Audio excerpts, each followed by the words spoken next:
Olá, está no ar o Estúdio C, o programa cultural aqui da TV Câmara.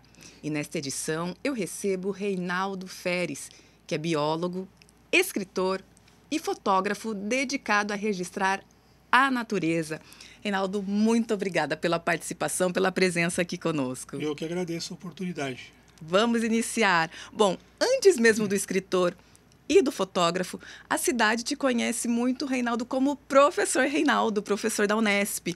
Conta pra gente um pouquinho dessa sua carreira na docência. Foi uma vida toda dedicada e construída no campus da Unesp aqui em Rio Preto? Sim, foi toda aqui. A carreira universitária foi toda construída aqui.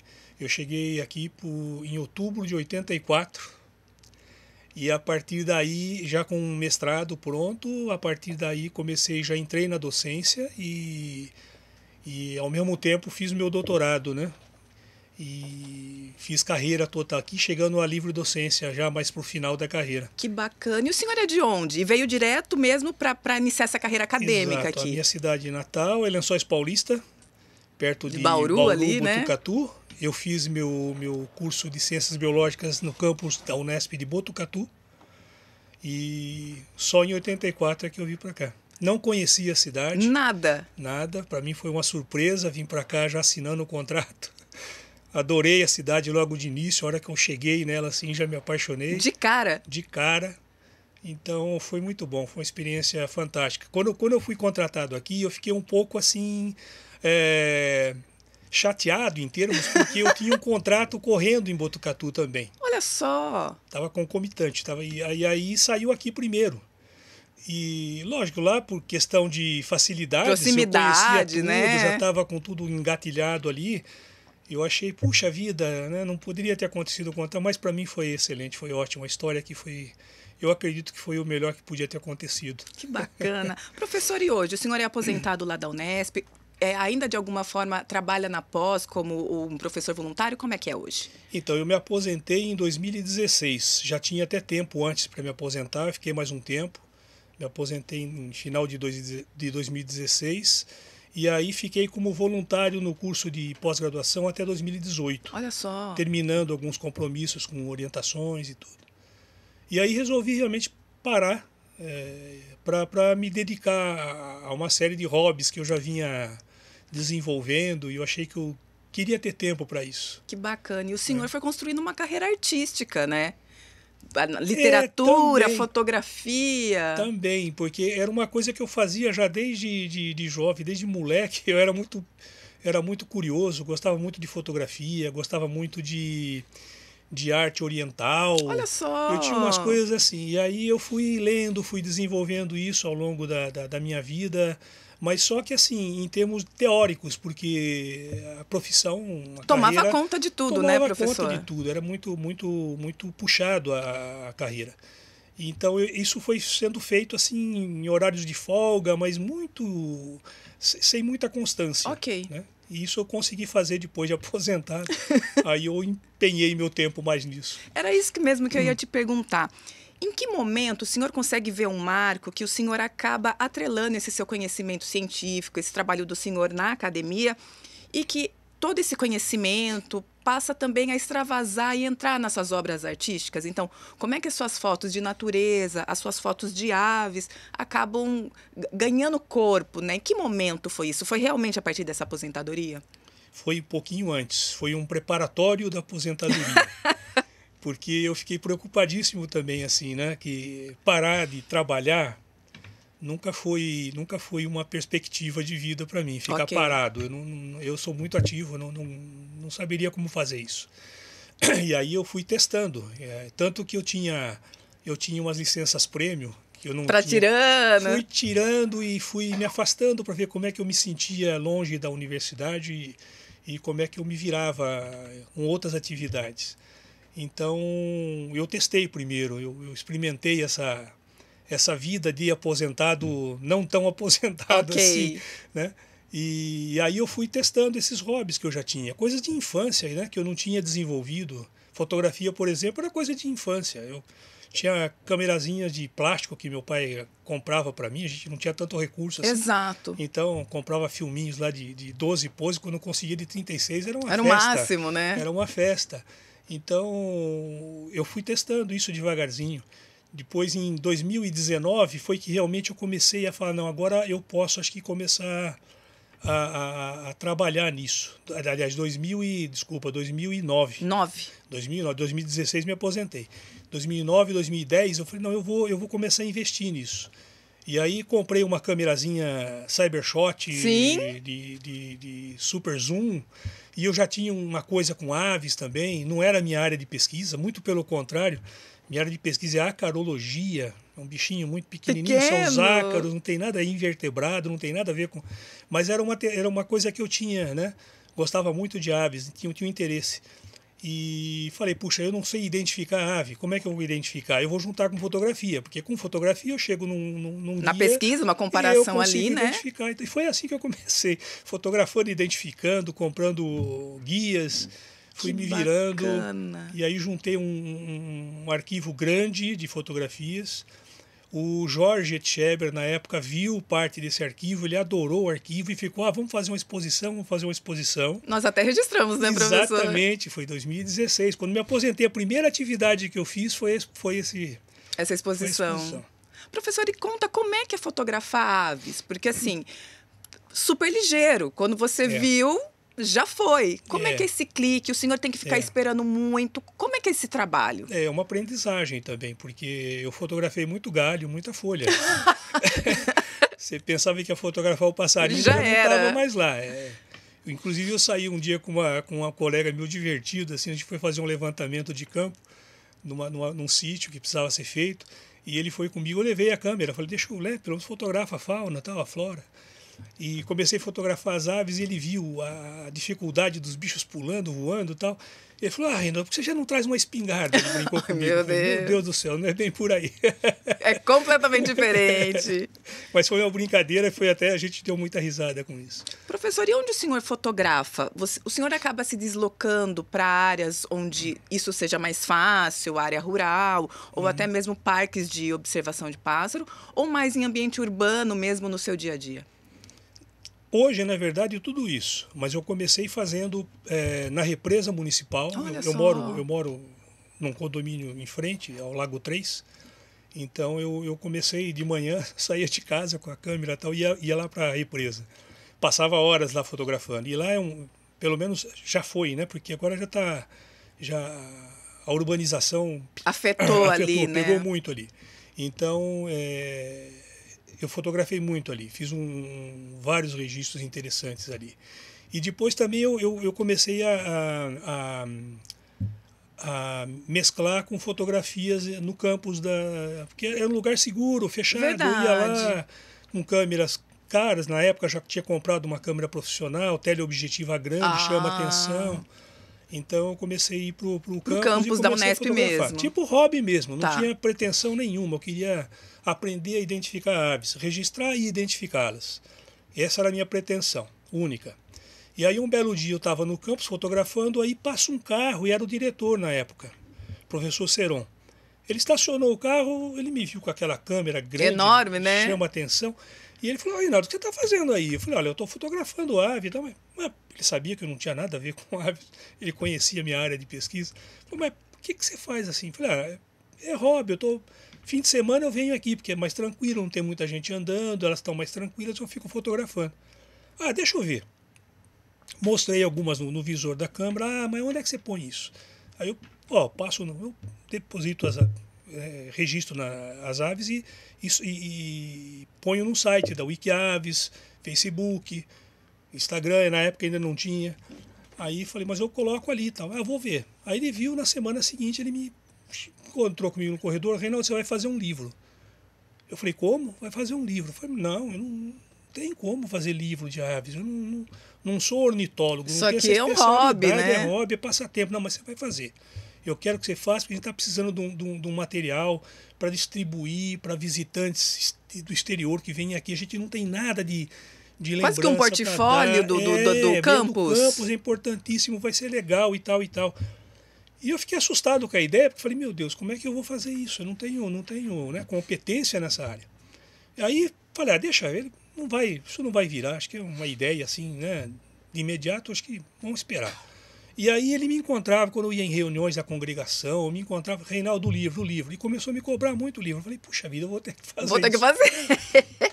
E aí me deu uma ideia. Eu falei, puxa vida, eu brinco com haikais. Eu estudo muito, gosto de fazer poesias, né, é uma poesia de origem japonesa, é a menor poesia que existe. Né? São três versinhos, 3 linhas de 5, 7 e 5 sílabas. É uma regrinha que tem. E aí falei, eu vou tentar fazer isso, porque se eu fizer um livro de ornitologia com ave, eu vou apanhar. Não é minha praia, né? Vou apanhar dos meus colegas ornitólogos. Não é minha praia. E aí foi assim que eu comecei a fazer. Eu juntei as fotos escolhi, fiz uma triagem das fotos que eu tinha feito. Deu 67 espécies na época. Olha só. E aí fizemos o livro, fiz o boneco, tal, apresentei para ele e tal. Aí ele correu atrás de patrocínios, a gente conseguiu algum patrocínio. A Unesp comprou parte da produção também justamente para poder fazer essa distribuição. E assim saiu o livro. Saiu meio que no susto, porque não era projeto Não era projeto nenhum. Não, nenhum. Era Professor, só passatempo. Queria que o senhor contasse um pouquinho sobre aqueles momentos interessantes, alguma foto emblemática de ave, ou algum momento que tenha marcado o senhor, ou aquela foto que a gente fala que é a sorte, sabe? Teve alguma dessas que marcam esse espaço do senhor? Quais são? O que a gente pode citar? Tem várias, né? Que quando você vê pela primeira vez já é e você conhece as aves através de guias, e são aves às vezes não tão comuns. Exato. Quando você as vê vivas no campo, é uma emoção. A primeira foto geralmente sai tremida. Você tem que tirar bastante. Então, mas assim, eu tenho algumas que me marcaram muito. No campus da Unesp foi o Du de coroa azul, essa ave que ficou a capa do livro. Olha só, a gente vai mostrar aí. Essa daí me marcou muito, porque é uma ave linda, eu acho ela magnífica, eu acho uma ave das aves mais bonitas que existem. E ela ocorre no nosso campus. Felizmente ela está lá, é uma coisa maravilhosa. Uma ave cheia de histórias, de lendas, e ela é muito bonita. Então, essa hora que eu vi, eu não acreditei que eu estava vendo essa ave. Demorou para eu me concentrar e realmente poder fotografar, porque eu queria vê-la, né? Depois contemplar primeiro, e o reflexo né? da gente como estudioso de aves, assim, é você de cara registrar. Eu registro, depois eu vou contemplar, porque pelo menos eu já conseguia o registro. Mas essa foi diferente, eu fiquei assim abismado, falei, nossa, ela é ela, e fiquei olhando. E aí consegui, fotografei, tirei ótimas fotos, fiquei feliz da vida com isso. Uma outra oportunidade também estava foi uma surpresa assim que eu não esperava, estava na represa municipal, fotografando, de repente parecia que estava vindo assim um planador do outro lado da represa. Eu estava na margem de cá, na margem de lá, né, virada para o bairro. Veio que nem um planador, assim, a hora que eu vi eu não acreditei, era um jaburu. Um único jaburu. Ele pousou na minha frente, só que do lado oposto de onde eu estava. E eu consegui fotografá-lo também. Eu nunca tinha visto esse bicho, eu também vi ao vivo. E ele ficou lá um tempão, arrumando as penas, procurando alimento, e eu consegui fotografar. Pousando para o senhor, né? Para mim. Aliás, eu costumo agradecê-los depois das fotos, porque tem uns que parece que estão pousando, eles param, olham pra gente e nossa, fica um negócio fantástico. Que bacana. Professor, o livro que o senhor falou da Unesp foi o Aves em Frente e Verso? Que o senhor falou que foi publicado com esse incentivo do diretor. Foi Aves em Frente e Verso. Esse título eu coloquei justamente por causa das poesias. Né? O verso tinha a ver com o verso da Folha Entendi. E o verso de ter versos. Do versos. Isso. Falando nos versos, o senhor é autor de haikais, como bem aqui explicou. Professor, por que essa estrutura, esse tipo de poesia te fisgou? O que ela tem que acaba sendo hoje a sua grande forma de expressão na poesia? Então, eu não sei por quê. Desde pequeno eu tenho uma atração por artes orientais, desde as marciais até a arte propriamente dita. E sempre gostei. Judô, nunca fiz judô de escola, porque na época não tinha condições de entrar numa escola e tal. Então, não fiz. Mas eu lia, eu via, pegava livrinho, tentava aprender e gostava muito disso. E aí comecei a olhar a questão de literatura e achei esses haikais. E os haikais eu achei fantásticos, porque eles são uma coisa muito mínima, né? Você diz em 3 frasezinhas pequenininhas, 3 versinhos, você diz muita coisa. E geralmente o último verso, ele dá um flash para você. É uma coisa meio que inesperada. Eu gostei disso, né? E você pode brincar com eles. Eu pelo menos brinco com eles. Eu acho legal brincar. E eu não fico muito preso a regras, não. Porque eu acho assim, essa regra do 5, 7, 5 sílabas para o haikai, ele se aplica mais facilmente à língua japonesa. E a gente não escreve por ideograma, a gente escreve... é um outro tipo de... Então, eu me dou a liberdade de não ficar tão preso assim. Tá. Né? Eu me dou a liberdade poética de extravasar um pouquinho esses 5, 7, 5.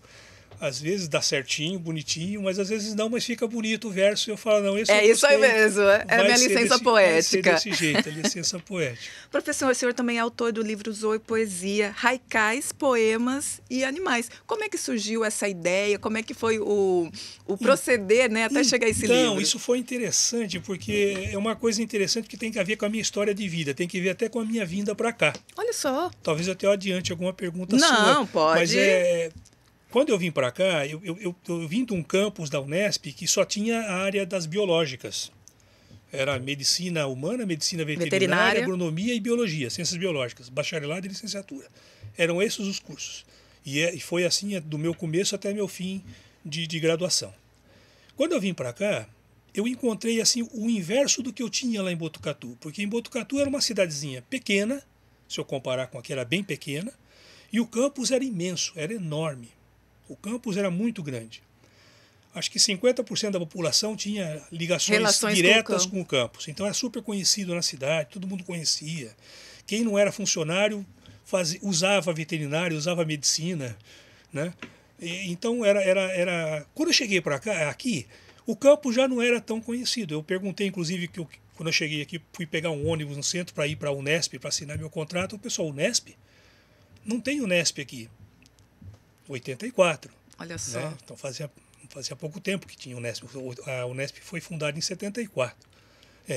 79, desculpa. 78, 79. Então era recente. Então não tinha essa vivência, né, com campus. E eu cheguei aqui uma cidade grande, imensa. Quando eu cheguei no campus, o campus menor. Eu assustei porque era bem menor. Só que aí foi uma surpresa imensa, porque esse campus, na verdade, era uma mini universidade, coisa que eu não tive na minha graduação. Eu cheguei aqui e encontrei as 3 áreas. As 3 áreas estavam aqui. E elas conversavam muito bem entre si, porque o campus era pequeno. A gente encontrava com o pessoal das letras, com o pessoal das exatas, fazia amizade com os alunos, então tinha uma convivência legal. E no meu departamento tinha um colega, um amigo, que era poeta, já era poeta, o Sidney Olívio. Sim, teve aqui há pouco tempo dando uma entrevista. Exato, o Sidney a gente ficou muito amigo desde o começo. E o Sidney, numa das semanas da biologia, ia fazer 10 anos a semana da biologia. E ele falou, Reinaldo, ele sabia, já que eu trocava figurinha com ele, negócio de poesia, porque eu sabia que ele gostava, ia fazer haikai. Dá uma lida aí, vê se tá muito ruim, vê como é que fica, a gente trocava ideias. E aí ele veio com a ideia de fazer uma brochura para pôr como encarte dentro do material que ia de presente para o pessoal que se inscrevia na Semana da Biologia, a 10ª semana. E aí falei, puxa, eu não vou fazer isso, eu não sou da área. Não, mas vamos. Se você não entrar, eu também não entro, vamos fazer. Me deu uma pressão e tal. Eu falei, então vamos fazer. Aí eu juntei o material e pensamos, vamos fazer. Então, já que é biologia, vamos fazer de animais, ou alguma coisa botânica e tal, vamos fazer de animais. E aí eu batizei o negócio como Animalia Animata, porque eu fui taxonomista, trabalhava com taxonomia, nomeava bichos. E aí, latim, né? Falei, deixa eu pegar Animalia Animata, animais animados, animais, né? E fizemos o Animalia Animata e isso saiu. Saiu até um pouco atrasado, porque quebrou a impressora da gráfica, foi um negócio até gozado. E aí saiu e foi... E aí um editor aqui de Rio Preto, o Lelé Arantes, na época acho que era Editora Rio Preto, o nome da editora, ele viu, achou legal, se interessou e tal, e aí veio conversar com a gente. E aí propôs de fazer um livro em dupla face. Olha só. De um início até o meio era o meu, e de um início até o meio É do Sidney. virava de ponta cabeça e ficou bonitinho, ficou super bonitinho. Aí ele pediu pra gente dar foto pra capa, a gente foi procurar as fotos pra capa e tal. E esse livrinho saiu desse jeito, saiu assim. Que bacana. Esse e o Aves estão esgotados, inclusive, não tem mais. Não tem mais. Não tem mais, acabou. Só se alguém conseguir algum exemplar, assim. Deve achar em Sebo, essas coisas, né? Professor, ainda falando de fotografia de natureza, o senhor também publicou Crepúsculos da Quarentena, fotos no isolamento social na pandemia de Covid-19. Como é que nasceu esse projeto? E aí eu queria saber do senhor que fotografa pássaros, que registra a liberdade, de repente tendo que fazer os registros do nosso isolamento. Como é que foi isso? Pesado, foi difícil. Foi muito difícil. Pelo seguinte, nessa fase, quando começou a questão da Covid, eu sou biólogo. Eu falei, puxa, isso vai demorar um tempo. Só que, sinceramente, eu não imaginava que fosse isso. Não, se fosse, eu acho que eu tinha ficado meio doidinho, porque eu não ia estar preparado. Eu falei, não vou me preparar para ficar tanto tempo. Eu sabia que ia ser longo, mas nem tanto. Teve aqueles problemas com as vacinas que não chegavam, e teve todo aquele rolo. E eu muito ativo, falei, vou ter que arrumar alguma coisa para fazer, porque eu não vou, eu vou me isolar, eu acho que é necessário. Vou me isolar, eu e minha família, só que eu preciso fazer alguma coisa em casa. E aí eu já fotografava tudo, falei, como é que eu vou? Eu não vou mais poder sair lá no bosque, não vou poder ir na represa, no Ibilce. E aí eu me fiz um programa, uma programação. Eu falei, tantas horas pela manhã e tantas horas no final de tarde eu vou ficar numa sacada que eu tenho lá em casa. Tem uma sacada que dava de frente para o Lago 3. Ok. Só que já tinha lá uns telhados da casa, tudo um problema lá de limitação de espaço visual. Mas assim eu fiz, fui lá. Quer dizer, meu projeto na hora era me ocupar para me manter com a mente sã. Com a mente sã. E aí eu fazia isso todo dia. Todo dia, de segunda a segunda. Eu não pulei um dia em 2 anos e 3, 4 meses. Todos os dias eu ia. Chovesse, ventasse, eu ia lá, era meu propósito. Peguei muito tempo ruim, com chuva, escondendo a máquina para não molhar, mas eu fotografava. Fotografava as aves que passavam, fotografava a lua, fotografava pôr do sol, porque o nascer era do lado oposto e eu não tinha essa sacada na frente, né? Então, e fiquei fazendo isso por todo esse tempo. E colocava na internet essas fotos todo dia. Eu fotografava até umas 7h30, mais ou menos, no máximo. Aí ia para o computador, postava, puxava, preparava as fotos, selecionava tal, diminuía a resolução. Sim. E postava. Aí, um belo dia, eu me atrasei.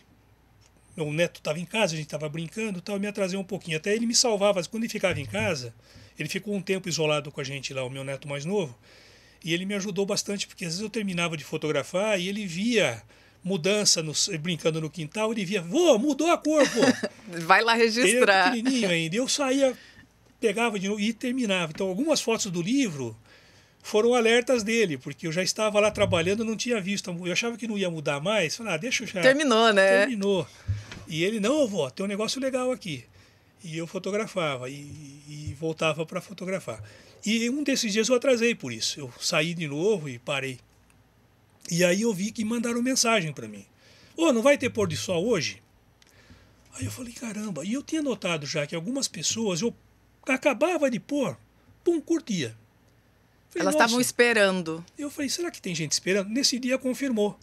Porque falou, olha, você não vai pôr hoje, não vai ter pôr do sol hoje? Aí eu percebi que o que eu estava fazendo para minha, né, para minha sanidade mental, de certa forma estava ocupando pessoas também que não estavam vendo o pôr do sol. Porque algumas me falavam, eu não tenho como ver pôr do sol. Eu estou vendo agora porque você está colocando, porque eu estou preso dentro de casa e a minha casa não tem.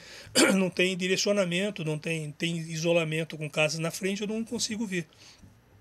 Aí eu falei, puxa vida, que legal, não estou sendo egoísta. Quer dizer, estou conseguindo fazer alguma coisa que faça é bem para outras pessoas faz bem também. para outras pessoas. Que bacana. E aí também um casal amigo lá do shopping Rio Preto, o Boni e a Fernanda, eles viram também.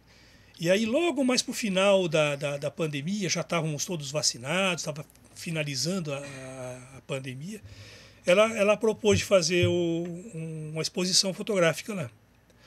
Aí eu selecionei 38 fotos. Eu tinha uma imensidão, você imagina. Imagina, 2 anos fotografando. Com câmera que não era mecânica. Se fosse mecânica, eram 36 no máximo, a gente tirava ali. No digital sem dó no voa. dedo? Não, voa. E aí eu selecionei, mostrei para ela, achou legal tal, e fizemos a exposição. Ficou acho que mais de uma semana lá no shopping. E nessa exposição surgiu a ideia do livro. Que bacana. Por que você não faz o livro? As pessoas iam ver, acharam legal. Ó, um livro. Falei, mas um livro só de fotos? Aí veio de novo aquela ideia, né? Eu mexo com poesia, de repente, o que eu vou fazer com as fotos? Eu vou dar um tom meio poético. Ok. Criar frases, haikais, talvez, que tenham a ver com aquele momento que eu registrei, com aquele momento que eu congelei no tempo, né? Porque, na verdade, quando eu punha no Facebook, eu mostrava que esse congelamento não era tão... Era um progresso, era uma evolução do pôr do sol. Exato. Porque em segundos mudava a cor, Exato. em segundos mudava a luminosidade. Então, às vezes eu postava 5, 10 fotos na sequência e punha horário, de tal horário a tal horário. Então, as pessoas sabiam que eu tinha ficado, para aquele registro, tinha ficado lá das 6h30 às 7h15, por exemplo.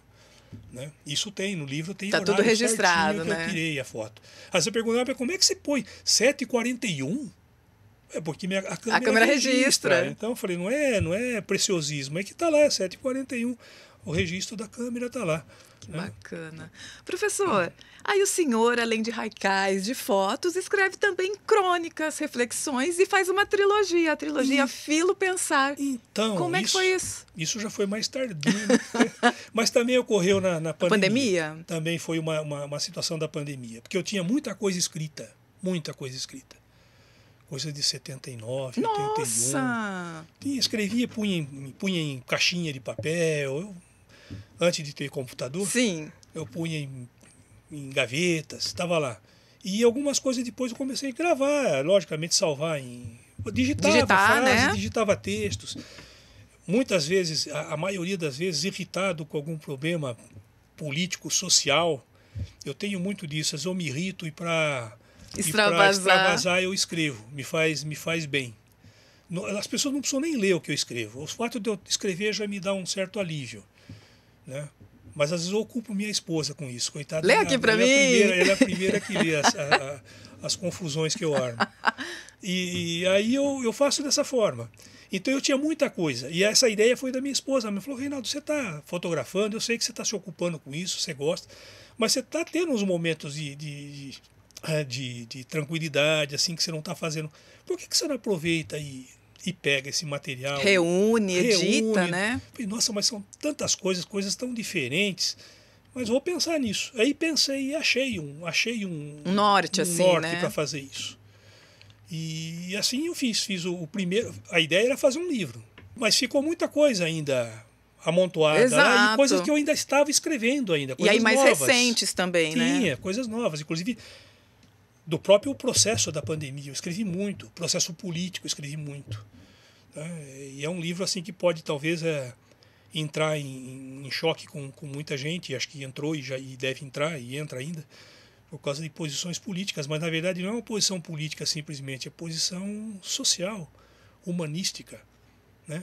Com relação ao tratamento que se deu a seres humanos, o tratamento que foi, a preocupação que se teve na época com a saúde da população, né? Talvez a falta de apoio para classes sociais que não tinham, menos favorecidas. Né? Que isso me doía muito na época. Receber compra na garagem, via a pessoa indo embora, eu saía com álcool, máscara. O cara vai embora, vai encontrar a família dele. Terrível, né? Tudo isso está lá registrado. Tá. Professor, aí recentemente, o seu projeto mais novo aqui, o senhor lança o livro De Telas para textos, contos alegóricos inspirados em obras de Da Vinci e Van Gogh. Que pulo é esse da natureza para os artistas? Esse foi um baita de um pulo mesmo. Mas foi um pulo assim, é interessante porque foi meio sem pensar, porque é uma coisa que eu li há muito tempo, eu gostava, gosto muito dos dois. Eu gosto de vários artistas, esses dois principalmente, né? Leonardo da Vinci e Vincent van Gogh. Eu aprecio demais, são coisas muito diferentes, mas me tocam de jeito profundamente. Diferente. E de jeito diferente também. Mas eu aprecio demais. E aí eu tive uma ideia de olhando, primeiramente, eu comecei, na verdade, não para fazer um livro, eu comecei olhando mais profundamente o quadro da Santa Ceia, do Da Vinci. Olhei e me chamou muita atenção aquilo. As posições, os personagens, detalhes que existiam ali. Eu já sabia de algumas histórias, de algumas interpretações, né? Que o Da Vinci sempre deixava algumas coisas meio codificadas nas suas imagens e tal, tentava passar algumas mensagens aparentemente por ali alguns na simbolismos. obra, né? E eu fiquei meio que pegando isso, estudando isso. E aí falei, vou fazer um texto disso, da Santa Ceia, mas de forma meio crítica. Eu gosto de fazer isso. Eu sei que não é uma coisa muito interessante para algumas pessoas, mas eu gosto de fazer uma crítica, porque é a forma que a gente tira a pessoa da situação cômoda. Exato. Você puxa a pessoa para uma outra situação. Isso pode ser interessante, pode ser produtivo. Não, e abre outros olhares, né? Olhares, exato. Às vezes fica muito preso em coisas que a gente trouxe até da infância, de formação familiar, de educação, e que, na verdade, na intimidade do ser, não é aquilo que reverbera, deseja, né? Reverbera. Então eu falei, vou fazer isso, vou começar a mexer com isso. E aí eu fiz um texto da Santa Ceia. Fiz como se não fosse, eu comecei a colocar não cito Jesus, eu cito um senhor que estava lá, que chegou atrasado na Santa Ceia para conversar com os amigos, com os 12 amigos que ele tinha, e vai por aí. Então eu conto uma história a partir daquela obra, daquela imagem. Eu fiz uma história. E aí, a hora que eu construí isso, eu até depois acabei publicando isso numa coletânea, fiz uma adaptação e publiquei numa coletânea. E aí eu falei, puxa, por que não com outras obras? Não estava pensando nisso, mas por que não? E aí eu falei, mas só com o Da Vinci? Eu falei, poxa, eu gosto tanto do Van Gogh. Falei, e se eu colocar os dois juntos? Mas não vai ficar esquisito? Aí eu falei, porque tem coisas muito diferentes. Mas aí eu comecei a pensar, não, mas tem coisas iguais também. Né? Tem coisas iguais. Os dois usaram simbolismos. Os dois foram apaixonados por vórtices, por espirais, essas figuras de espirais que subiam. Falei, caraca, eu vou fazer um troço assim, vou por aí. E aí eu fui por aí. E fiz o texto, gostei deles, porque eu tenho que gostar. Não é falta de modéstia. Claro você que tem não, que gostar, né? Você tem que gostar, senão você fala, tá ruim, você não vai expor. Você não vai pôr no isso, livro, entendeu? né? Você não vai. Porque escrever é uma coisa complicada, a gente se expõe demais. Né? A gente se expõe demais, a gente traz o que tem lá dentro, que ninguém conhece. Mesmo que a gente tenha ficcionalizado ali, né, professor? Mesmo, porque você não ficcionaliza do zero. Eu não acredito nisso. Você tem que puxar alguma coisa de você. Você tem que colocar alguma coisa tua ali. Não é nada do zero. Tipo assim, eu vou construir uma historinha. Essa historinha, ela traz coisas da sua vida. É impossível que não traga experiências de vida. Visões, né? De mundo. Traumas. Né? Coisas que você não gosta, que você abomina. Alguma coisa sai. Isso, na verdade, saiu na trilogia. A trilogia é uma expressão minha. Mais até do que os outros livros. Porque são textos. Tem poesia, tem pensamentos, que eu chamei de pensatas, tem letras de músicas que eu adaptei, sim, brincando com músicas, eu pus letras diferentes em músicas conhecidas, e muitas de protestos políticos, inclusive, que eu sei que às vezes não caem bem para algumas pessoas, mas são coisas que eu fiz e fiz por mim. Eu acho que eu deveria ter feito, não me arrependo de ter feito e gostei de ter feito. É uma trilogia aí bastante pessoal, né, professor? É. Professor, aí tem também uma outra novidade. O senhor tomou posse na Academia Rio Pretense de Letras e Cultura. A Arlec ocupa a cadeira número 37. 37. Como é que essa história, como é que o senhor vê a importância de instituições como essas para os escritores aqui da cidade? Então, eu não conhecia muito bem, né, a Arlec. Uma amiga até que chegou e falou assim, devia participar, é interessante. Ela tinha alguns livros meus, achou que seria interessante eu participar, que eu poderia, de repente, contribuir de alguma forma. E eu pensei assim, falei, mas eu não sei se eu estou preparado para isso, porque é um compromisso também, né? Exato. E é um compromisso para mim, assim, eu vejo como um compromisso bastante de muita responsabilidade, né? Inclusive a gente tem nós entramos em 9 agora nessa. Exato, nesse novo nova leva, nesse grupo para preenchimento de vagas e tal. Então alguns amigos meus também já têm essa ideia de puxa, precisamos trabalhar, né?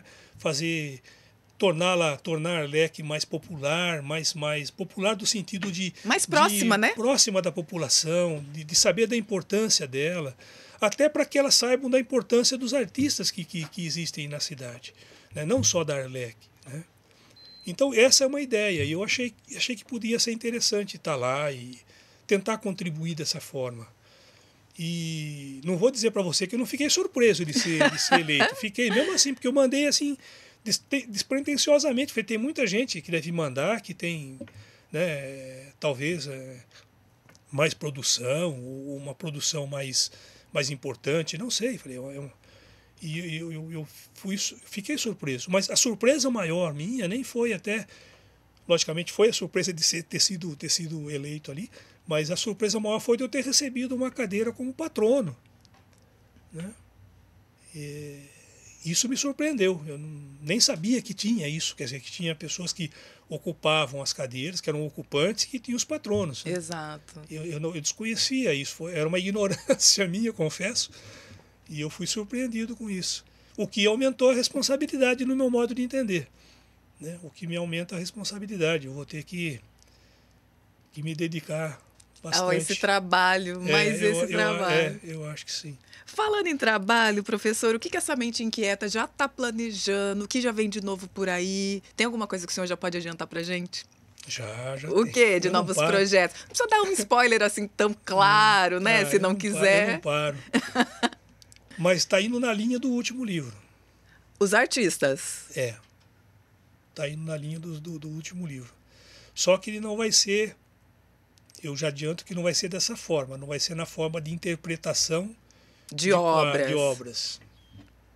Vai ser... Será que eu dou um leve spoiler? Leve. Vai ser na forma de diálogos. Olha só. Entre artistas? Vamos aguardar.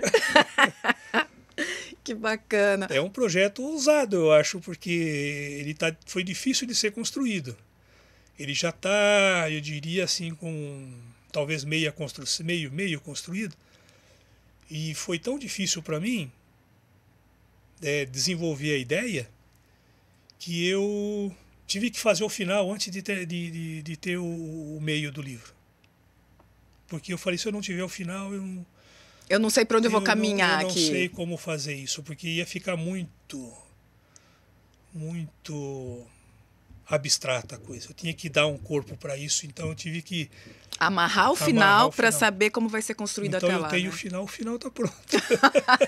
O início e o final estão prontos. Vamos esperar. O centro, o miolo. Vamos aguardar. Professor, quem quiser ter acesso às suas obras, aos seus livros, cada um está numa plataforma, com uma editora, qual que é a melhor forma? Talvez seja entrando em contato com o senhor? Entrando em contato comigo seria mais fácil, que daí eu digo onde estão. Porque como foram feitos com editoras diferentes, alguns eu tenho exemplares comigo. Outro, por exemplo, o último que saiu agora, recentemente ele foi colocado na Amazon. Na Amazon. Ele está disponível na Amazon, mas eu também tenho exemplares também. Legal. Então, qualquer coisa, entrando em contato comigo, Agora, e o Crepúsculos da Natureza existe, já está na editora, está no Que site bacana. da editora HN. Perfeito. O site site da é editora editorahn.com.br. Ele está disponível no site da editora. Perfeito. Eu vou deixar também, pessoal, o contato, né, o perfil do professor Reinaldo Feres no Instagram. É @ReinaldoJFFeres. É isso? E aí, se alguém tiver alguma dúvida ou se quiser acompanhar as fotos do professor, tá tudo lá, né, professor? Tá Os tudo lá. registros estão todos lá. Eu acho que é a Tudo lá. principal plataforma. E tem também lá no próprio Instagram, na bio do Instagram, tem o link para o Wikiaves, né? Que é uma outra Wikiaves plataforma que o senhor e alimenta. pro Facebook. Tem Que para os dois. bacana. Tem para os dois.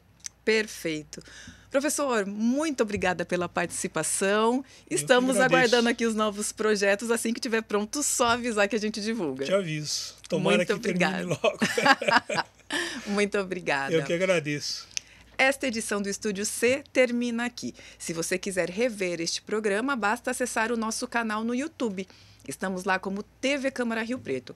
E você sabe que também agora pode nos ouvir como podcast na plataforma YouTube Music. Muito obrigada pela audiência, muito obrigada pela companhia e até o próximo programa.